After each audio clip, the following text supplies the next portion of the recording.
to do the first 2 units in less than an hour, and I'd like to do the last one in an hour. And we have a graduation exercise. I've put that up there as the bonus. It's a case study in which we'll work on a specific issue as if we were all elders, as a way of applying some of this leadership material. The thing in your hand, if you want to fill it out, it'll be a little bit of a guide as we go forward. You can take notes on it, or just a record of the passages we refer to. So don't open the first page just yet. Just look at the front. So I think of teaching as trying to change people. In the Great Commission, Matthew's account, Matthew says, making disciples, teaching them to observe all things that I've commanded you. Teaching, I think, is something commanded for us to do to disciples. They're already disciples. They want to learn. They're eager. They participate. They answer even dumb questions quickly, But the point is, we're trying to get them to observe things. That means change their life. I try to say in a class, what do I want to change about your life? And here it is. And I can't measure this. Those of you, I think everybody I've met so far has been a teacher in education somehow. But you know that it's about changing a life, but there are things you can't measure, and there are things you can. The things I can't measure, but are my goals anyway, is I want to change me and I want to change you to value and develop the uniquely male temperament that God has given us. Is there anybody here that doesn't think that men are different from women? Okay, that's a good answer. That was an easy way to ask a question. That way you just do this and you've answered it. Yeah. But I think we need to value that difference instead of kind of suppressing it. And we need to figure out how to apply it the way God intended us to apply it in leadership roles. Second goal is I wish we were fully aware, frightened, urgently cautious about the fact that we are surrounded by the forces of evil in our life and in this world, in our families, in our church. Does anybody not believe that? See, I'm doing good with these questions. Right, you all got that one correct as well. I want us to fully feel that, and I don't think we do. I don't appreciate it enough. I think it would motivate me more if I did. Third, I want us to embrace our roles and develop our competence as leaders in that battle. And last of all, kind of as an illustration of how spiritual leadership ought to work as a father, as a teacher, as an elder in the church, or even a deacon, develop our conviction in and work to enable sheep shepherding role of elders. And that may not mean anything to you right now, but I hope it will make more sense as we go. What is sheep shepherding? That's what shepherds do, right? But I'll say more about that later. Now, I can measure some things. So this is the final exam. These are measurable goals. When you educate people, you'd like to have behavior changes that you can give a test on, and you can see if they've been accomplished. And I think these are measurable. If you already know all these things, then you can leave. We're done. But these are the things that support those goals. I want you to be able to explain, and I always say this, at the end of this period, the student will be able to, 1, explain how male characteristics, especially in a fallen world, lead to temptations. List 5 leader roles by men in the Bible and common characteristics of these leaders.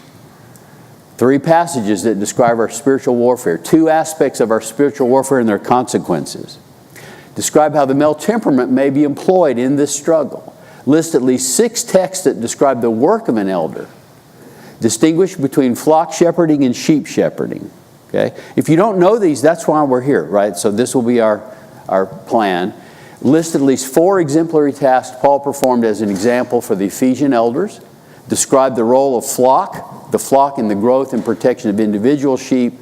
List 2 Bible pictures, images of an elder's work, and 4 sheep shepherding tasks taken from Ezekiel chapter 34. Achievable?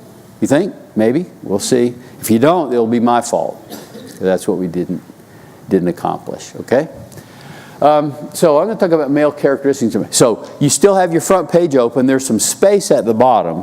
What I'd like you to do is I'm going to take about maybe 2 minutes. So you'll have to work quickly. I would like you to list, basically from your experience, the differences between men and women. How they think. How they act. Mainly related to, it could be emotional differences, could be kind of the physical differences, but things that are different between men and women. Just list those. And by the way, there's no women in here, and I think this recording will be restricted only to men's to be listened to. Is that? He's shaking his head. Well, pretend that.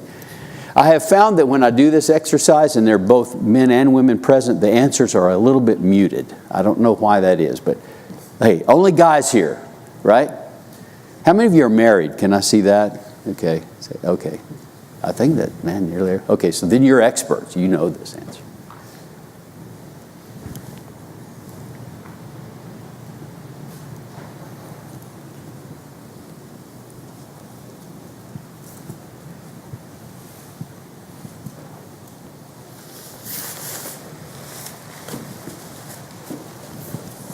You can work together on this if you want. If you want to try your answer out with the person next to you, we'll be doing some group things later. But I didn't. Here's a pen. Well, then you can borrow his pen. See, that's working together. Yeah, working together.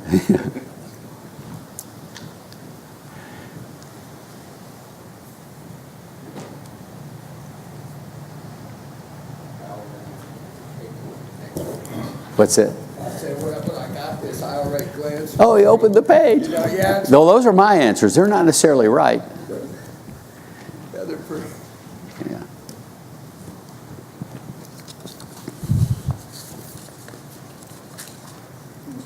Get some pens in case people.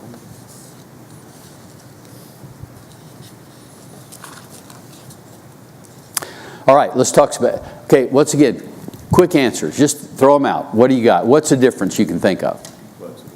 Okay, who's more complex? Oh, yeah. And we could talk about that some more, but that means they can maybe multitask. Their emotions and logic is. I got it on that one. Okay. Next, what's another one? What is? More relational. Okay, relational to what? People.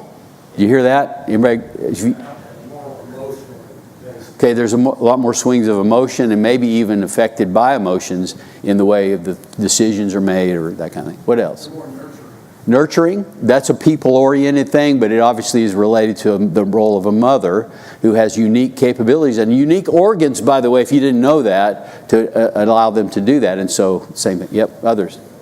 Men are more fixers. Fixers, meaning that something's broken. What's our goal? Make it right.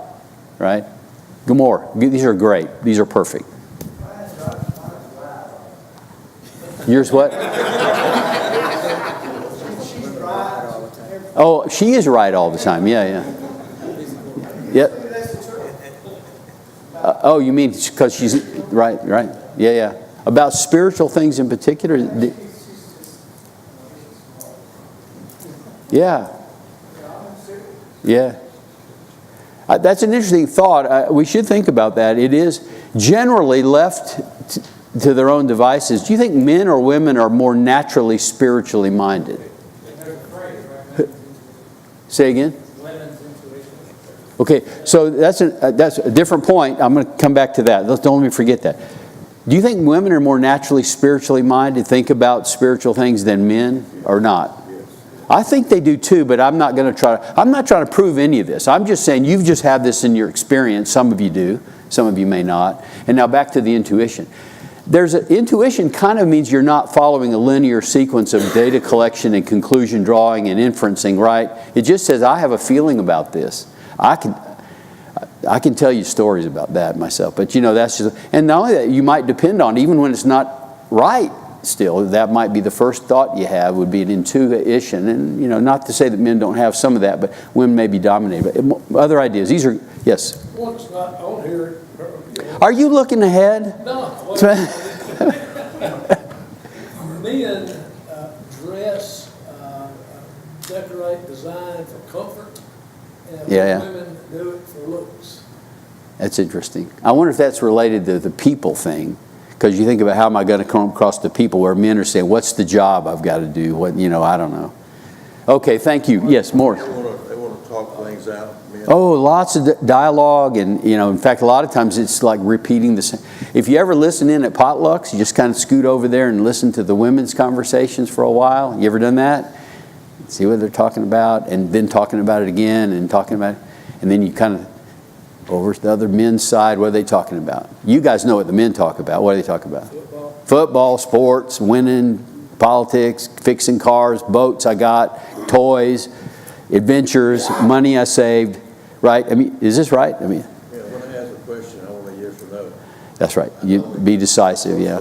Let's get to the conclusion, right? All right, speaking of that, this is fun. This is better than, this is great. The But- tone in which you say things or the mannerisms in which you do things, women tend to care more about. I know. Mary used to say, but you said you didn't like that. I said, I never said I didn't like that. Those words never came out of my mouth. She said, yes, but I can tell by the way you said it. That's never happened to you guys, has it? And really, she heard it. I mean, as if I'd said it with my mouth. She heard it because she read, probably correctly, my body language and everything else. Okay, so you guys got it. Well, here's what I listed. Women seek security and affection, where men are looking for approval and respect more. They value the experience, that's just, and their goal or accomplishment. I have lots of stories, but for time, I'm trying to make sure we get through this. They were interested in a stable relationship with people.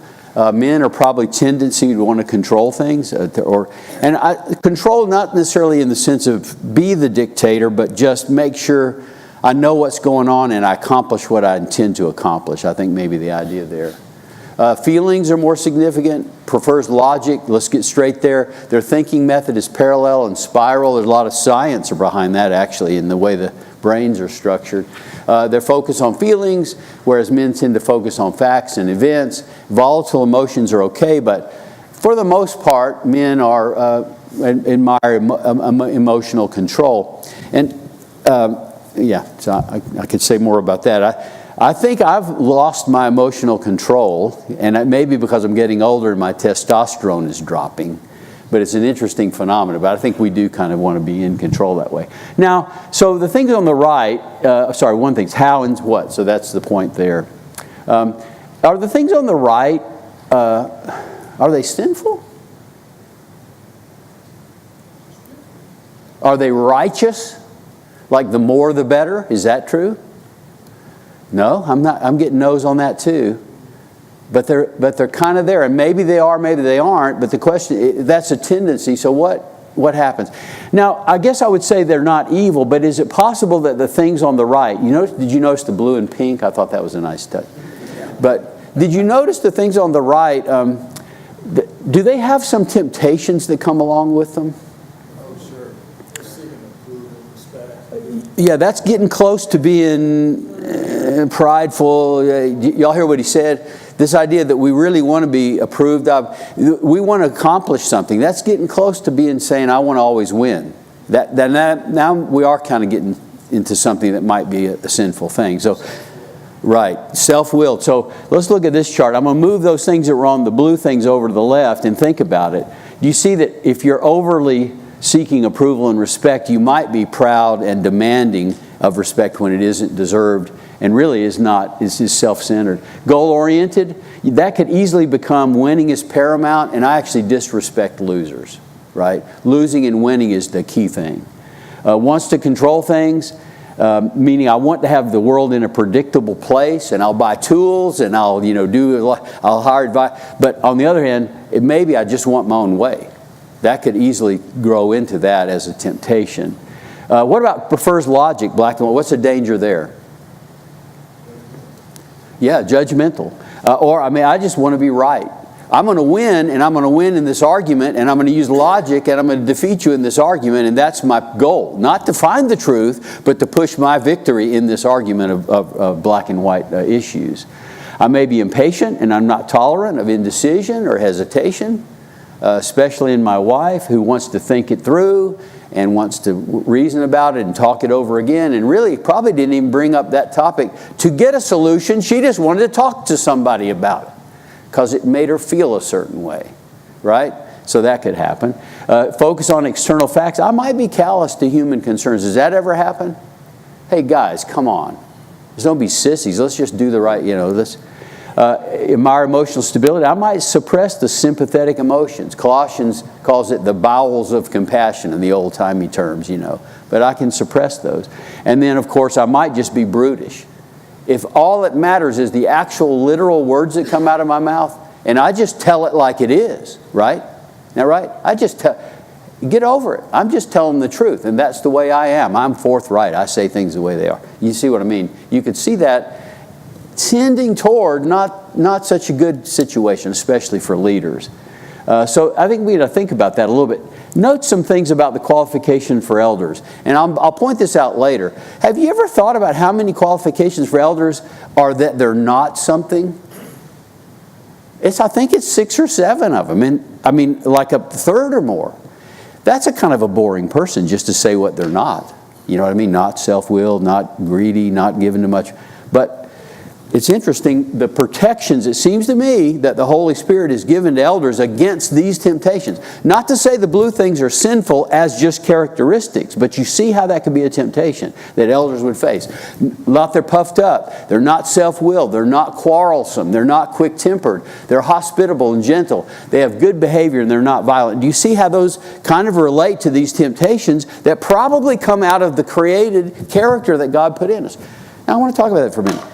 Where did these characteristics come from, the blue ones on the right? Who made those? In the garden, I think. Do you think they were there before the fall in this business about, desire to be your husband and he will rule over you? Do you think they were there before the fall? Or are these just the blue ones now, not the ones on the right? I know the ones on the right came after the fall because they're sins, right? The ones on the left. Do you think they were there? Did Adam have some use for this goal-oriented, logic, linear thing? Did he have any use for that before the fall? I first started seeing this and now I'm seeing this. So if somebody who's done this would answer, what do you think? Would they have use what? He was given authority, dominion. God made them in His image.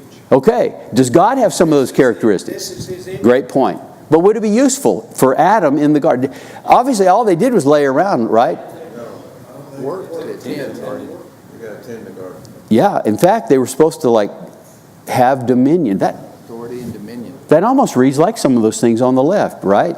They had a role in the garden. And the truth is, was there a leader in the garden before the fall?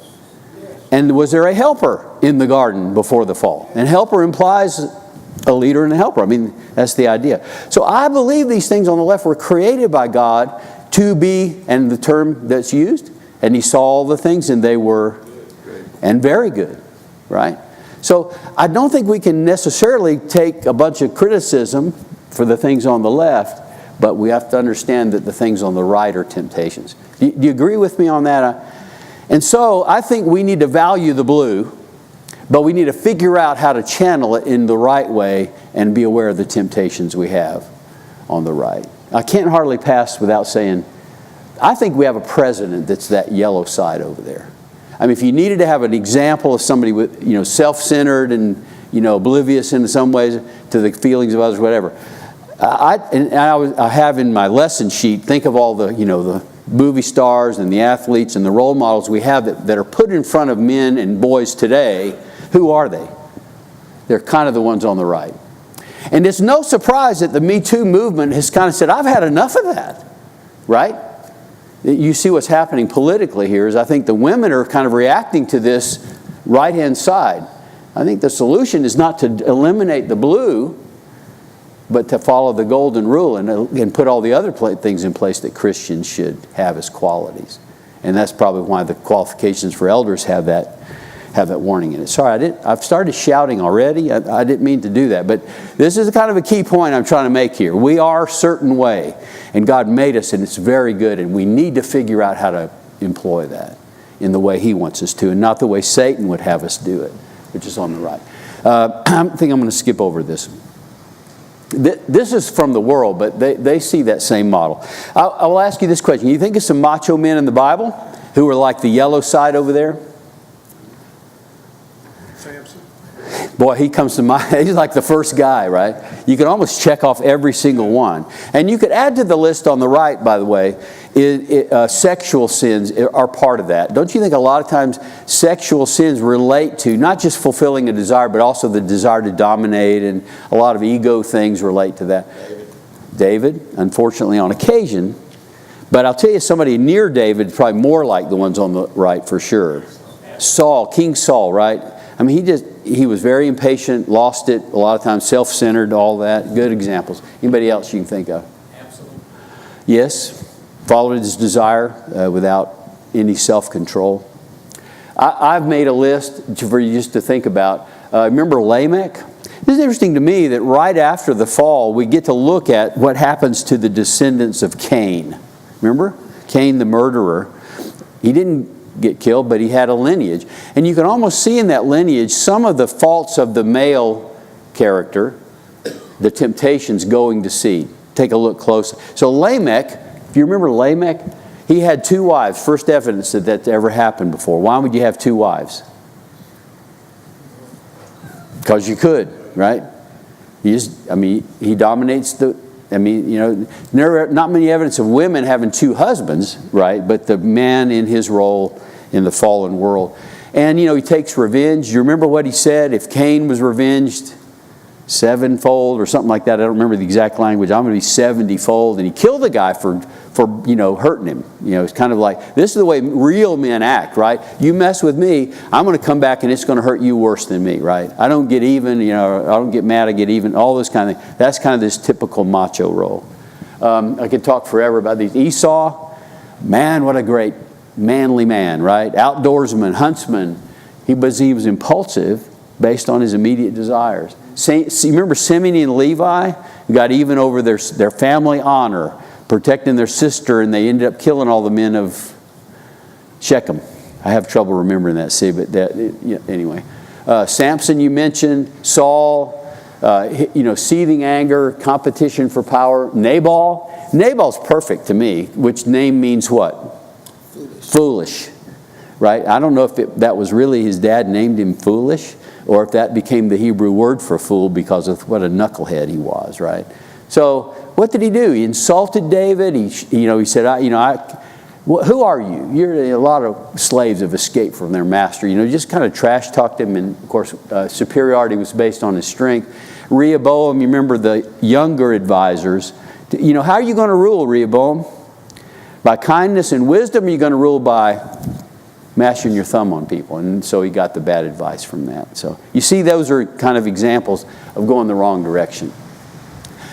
However, when you look at the roles God gave leaders in the Old Testament, and I mean by that fathers, judges, kings, soldiers, it's interesting what he did say he wanted them to be. I don't know if you ever thought about this. He did have men in leadership roles, right? We don't need to cover that. All through the Bible. And almost like the exceptions that people bring up, like Deborah and some of the others, they almost prove the rule, in my opinion. God made men in leadership roles. It's always been that way. But notice the qualifications. What was the reason he chose Abraham, according to Genesis 18? I'll put it in blue to make this easy to answer. This is probably the category of too easy to answer questions. Okay? What was the reason he chose Abraham? Because he was rich and wealthy? He was a clever businessman? Because he was prolific in producing children? It's right there. You know what I mean? In fact, of all the people, you think, well, he hadn't got any kids. It's not really clear he's going to even be able to have kids. How are you going to make him the father of many nations and all that? That wasn't why he was chosen. God will take care of the other stuff, right? But the reason, and what about judges? You remember Jethro's advice, which, by the way, if you look at it, says, Jethro says, and if God says it too, so God approved of this choice. He picked judges. Did he pick them because they were influential men in the community? Because they were good and savvy businessmen? Because they were clever legal experts? How did he pick these men? Y'all remember the story? Moses wearing himself out from sunup till sundown. I'm skipping over details. I'm hoping you know these stories. And Jethro said, you're going to die if you keep this up. You won't lead us into the problem. You need to select leaders, and if they can't handle it, they bring the exceptions to you. But other than that, not a bad model for management, management by exception. But how are we going to pick these people, right? Who are we picking? Most energetic? What does he say? They fear God first. They're men of truth, high integrity. And you know what? They hate covetousness, which probably implies they're not going to take a bribe. That's kind of the idea, I think. They're just high integrity people. You see that? Did you look for forceful personality? No evidence of that. That's not who he picked. Soldiers is interesting. And what might you have picked as a qualification for soldiers? Well, they did have to be men, as it turns out. right? But what would you have picked if you could pick a qualification for soldiers? And by the way, they got to conquer giants in the He land. doesn't question things, he just does. Follows orders, that'd be one thing. Any physical skills you might want them to have? Yeah. Remember the Benjamites? I think they could sling a stone with either hand and hit a target. Remember that? That's what I'd want. I want the guy who's good with the sword and, warrior and all that. No, the qualification was, Moses' commandment was, he's not fearful or faint-hearted. And I think that's a macho thing perhaps. I'm not afraid of anybody, but really think about it. What were the kind of battles they were going to face in the land? Was it going to be their own strength and courage that they would depend on, or something else? I mean, start with Jericho. Yeah. And I think about Gideon. And now Gideon told everybody he's afraid. That was the first wave of, thinning that he did, right? But why is that? Because he was going to go against the sands of the seashore, Midianites, right, with 300 men. Now, it took some courage to do that, but probably faith in God was the basis of that courage. Not just I'm foolishly, one of those redneck things, the last words of a redneck. Y'all know this joke. What is it? Yeah. Hey, guys, watch this. Yeah, that's the last thing.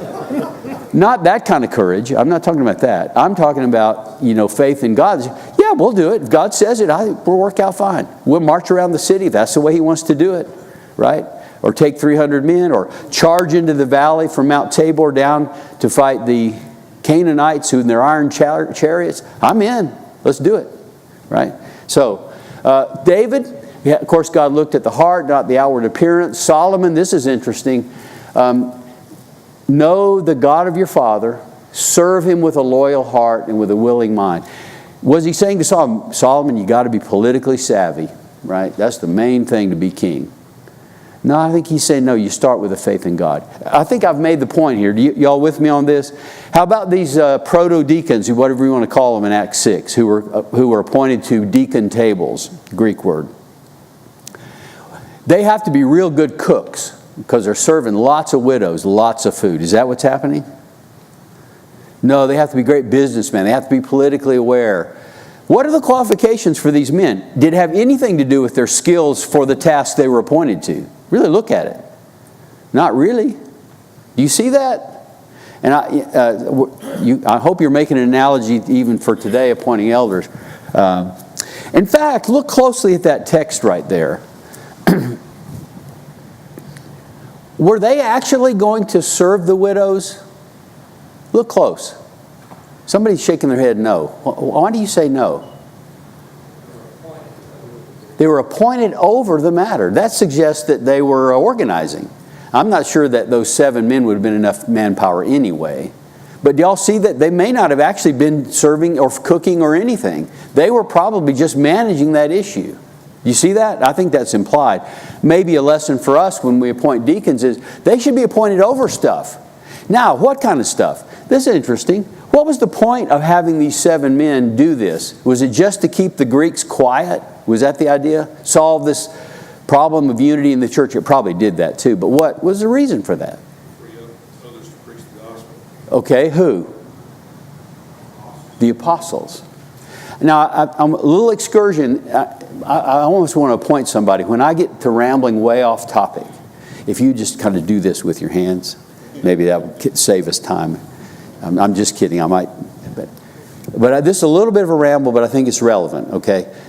The apostles are prototype elders at this point. In fact, if you've traced the work of the apostles, around chapter 11, for the first time, I think it's 11, it's the famine in Judea. Is that 11? Is that 9? I can't. This is I'm embarrassed. But anyway, somewhere in the middle of Acts, it switches over from from apostles to elders. In chapter 15, they're both present, elders and deacons. When you get to the end, it's just James and the elders. The apostles are not. It's James, the Lord's brother. You see that? But the role they play is pretty much consistent all the way throughout. But you see, for the church in Jerusalem, the apostles were acting in an eldership place. Do you mean to tell me that the apostles thought it was more important to go be off praying and having a Bible class than serving food to these, disadvantaged widows? Yeah, for them, yes. That's what this is saying. It's pretty clear. I think as we think about leadership in the church, there's spiritual tasks and there's other tasks. And this seems to be saying, don't get distracted with the others. Put some qualified men who are qualified this way, spiritually, right, over those matters, so that the prayer and the word emphasis would be present. Am I stretching that passage too far? I know it has to do with apostles, but still, it seems to me that's not a bad pattern for a local church. Okay, sorry, back out. For elders, without reproach, blameless, you know all those qualifications we'll look at in a minute. Prayer leaders, this is a men's role, because he's later in that text going to turn and say, now I forbid the women to teach or usurp authority, and he talks about women. But before that, he says, here's what men need to do. They need to lift up holy hands without wrath and doubting. Do you see some of those macho characteristics being suppressed in that? Don't do it, okay? Teachers, interesting. Paul telling Timothy about being a worker, a teacher in the kingdom. Be an example in word, in manner of life, in love, in faith. And then if you look at 2 Timothy 2, that's just an interesting passage to me. There's an oblique reference, I think, to Moses and the incident with Korah and his rebellion. It's hard to see, but it's there. But I think about Moses. When Korah and his cohorts challenged Moses, you remember Moses' reaction? It was a pretty insulting challenge if you read it. What did Moses do? Come on, bring it on. I can handle you guys. Hey, my side has got more people than you do, right? I have a right to be the leader because God gave it to me. Is this the reaction Moses had when Korah and Dathan and Abiram, remember all those guys? What was his reaction?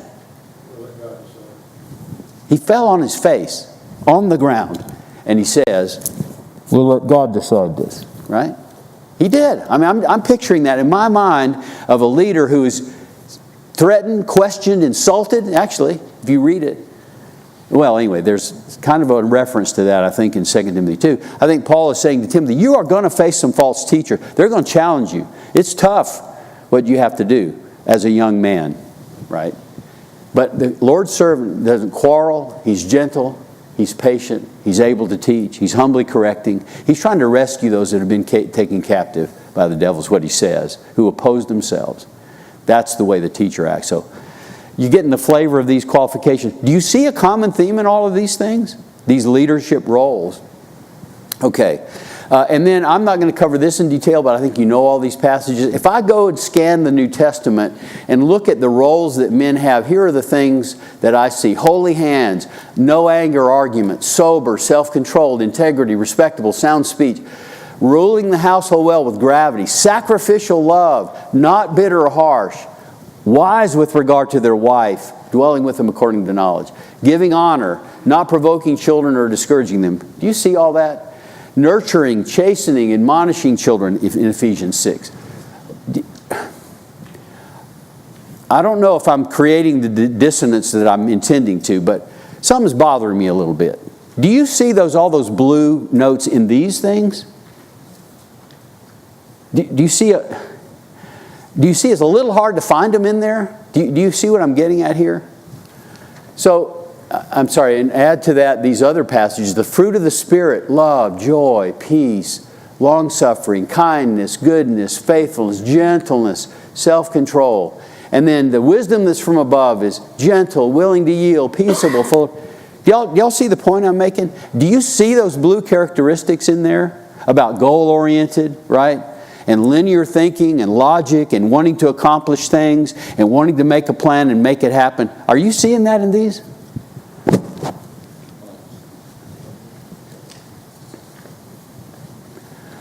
So, here, just to state it in some way, I would say that working to achieve these qualities, at first read at least, doesn't quite look like the best use of my uniquely male competencies and temperament. That's about as awkward a sentence as I could have written. But do y'all see what I'm getting at here? Where is it I get to use all my courage and my my aggressive nature and my desire to accomplish and win? And do y'all see that? Where do I get to use that? I'm ready. I'm competitive. I guess I just go play football or something and get that all out on the football field. Maybe that's what I do, right? And then when I get too old, I just watch football and jump up from the couch every once in a while. I don't know. Is that what happens? Is that it? Has God made these very good qualities just so I just expend them on hobbies, and hunting and whatever I do,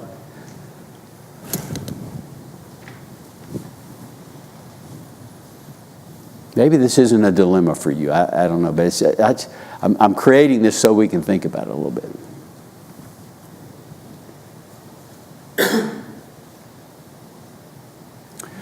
Okay. Kind of a new topic, but maybe not. I think we need to stop for a minute and just think about the world we live in. What's really going on in the world we live in. Here are just some passages. We know we're of God, and the whole world lies under the sway of the wicked one. By the way, keep your hands, don't do this just yet, but you know the Apostle John that wrote this? Do you remember the nickname Jesus gave him? What was it? Boanerges, I think is what it was. Is that right? What does that mean? Son of Thunder. I think his brother too, but right? Why would he get that name, I wonder? Why would John get that name? They wanted to be the top. Well, that's one thing we know. He actually came, maybe even brought his mother, right? Bring mama. Yeah. And asked for, I want to be on the right hand and my brother on the left hand. How many more hands did Jesus have? That's it. He wanted that choice position, right? What else? Something happened in Samaria, if you remember. Jesus was passing through Samaria and he came up the village. The village didn't want him staying there. Hey, you know what? Let's just take care of these guys. They insulted us. They're not offering us the respect we deserve. And you know what? I think we should just call down fire. What do you think, Jesus? I think that's one of those blue things gone to seed, right? Turning into the temptations, the yellow, if you remember the colors. Isn't it? And that's John. And yet, later, when Philip went down and converted a Samaritan, right? Who was one of the first ones to go down there? And Peter and John, same guy, same city. I'm sorry, not the same city, same country, Samaritans. And later, as John gets older than me, I think, and his testosterone lowers, I don't know what, but he becomes the apostle, really, of what? What's he called? The one whom Jesus loved. And there that becomes a very important, okay, close that. We might come back to that later, but just think about it. But John, the apostle of love by this time, right, who's kind of gentle and everything, he just says, however, you need to be aware of this. We live in enemy territory. And it's not just a few evil people running around. Where is the influence of Satan? Everywhere. The whole world, he says, under the sway. And keep reading. The world hates you. This is his record of what Jesus said in John 15. The world hates you. You hated me before it hated you. Therefore the world hates you. John 17, again, same period of time, same evening. I've given them your word. The world's hated them because they're not of the world. This is Jesus talking to the Father. 2 Timothy 3, now this is Paul. All who desire to live godly in Christ Jesus will suffer persecution. And he goes on to say, and evil men and impostors will grow worse and worse, deceiving and being deceived. Kind of a chiastic picture there. Hey, we're in danger of being tricked, of being persecuted, right? Of being conquered in some way. 1 Corinthians 10, we walk in the flesh, but we don't war according to the flesh. Does that imply we actually do war somehow or another? Yes, but not according to the flesh. And he goes on to explain that. Our warfare, the weapons, it's not carnal. It's mighty in God. Now I'm starting to feel the blue stuff again. You know what I mean? Is there a place where some of that courage, where some of that goal-oriented thinking, where some of that logic, where some of that suppression of emotion and self-control toward an end might come to play here? Absolutely. Do you see that in this? He's saying this is about casting down arguments. But what kind of arguments? Arguments of our wife or whether she should have spent the money or not? No, spiritual ideas, false doctrine, right? Temptations. Those are the things that we're trying to cast down. How often do we direct our uniquely male competencies and temperament toward evil, fighting evil? Do you see that here? I'm trying to weave these two ideas together. I don't know if it's working or not, but that's what I'm trying to do. Keep going. And I would just say, I'll go back before you read this.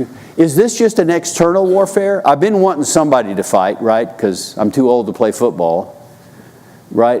Or is it an inward struggle as well? Of course it's inward. Everybody knows that too. Reading that, back to John again. All that's in the world, this is the world under the sway of the evil one. The lust of the flesh, lust of the eyes, pride of life. These are internal struggles, aren't they? They are for me.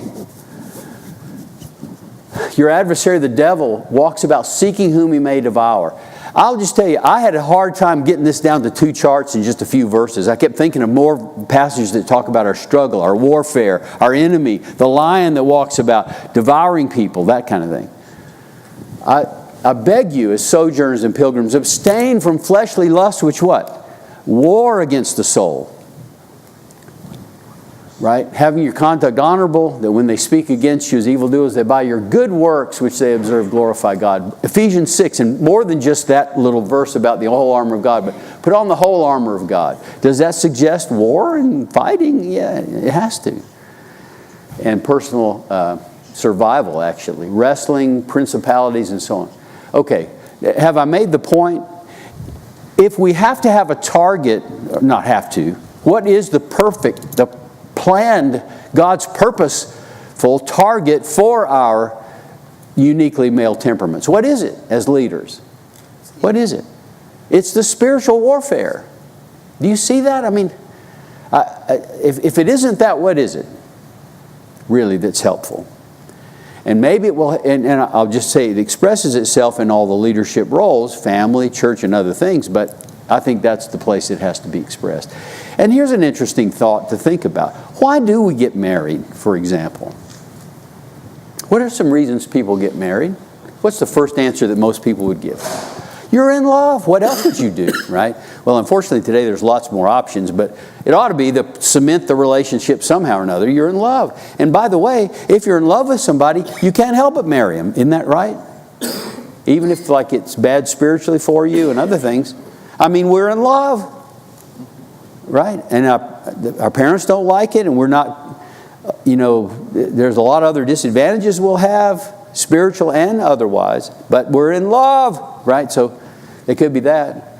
And men in particular, of course, that means different things to men and women, I think, the idea of being in love.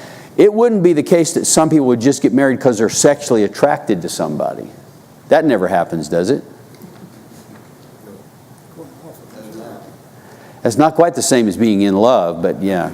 And I guess there are other alternatives even now, but still, that's one reason. I think there are other reasons people get married, right? Social stability, maybe living up to their mom and dad's expectations so they can have kids, so they can get legal papers to be in the country. Aren't there some lots of other reasons? What's a real reason for a family? And for marrying someone? Look at these passages that talk about that. A woman who has a husband who does not believe, if he's willing to live, stay with her. Don't divorce him.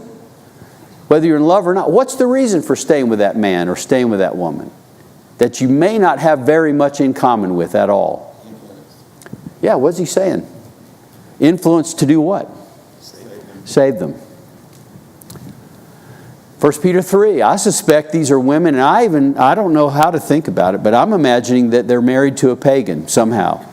They're not Christians, right? Who don't obey the word. Is it possible that they go to the prostitute's temple every week? And this woman is living with this guy, married to him? And Paul says, you live out a humble, quiet life because maybe, without a word, you'll save this guy. Yep. The context of those would be in whatever state you were called, 1 Corinthians says. So it's like, this maybe pagan, obviously, both of them, right. They're confronted with the gospel, and the woman is converted, the man is not. Yeah. So what do we do now? Yeah. So. Right. And I'm reasoning probably maybe too broadly to say, look, if you're staying in this not very ideal situation at all so you can save somebody, maybe when you first form a relationship and have a choice about it, what ought you to be thinking about? Saving them, saving yourself as a primary goal for the marriage. And what's the purpose for kids? Rearing them and nurturing and admonition of the Lord. to be good citizens of the United States, to be good business people, to get a great education, not to embarrass the family by making a mess of their lives. What is our purpose as being parents? To make it home. Right. So anyway, you got it. These are all the things. Proverbs 23, don't hold back discipline, because if you withhold discipline, you'll have a wild kid. Right? And he'll be embarrassment. It does say that too, by the way. But in the idea of that is you're not going to kill him. Kind of interesting play on words or play on thought there. He's not going to die from the spanking, but it will save his soul from death, actually, in the end.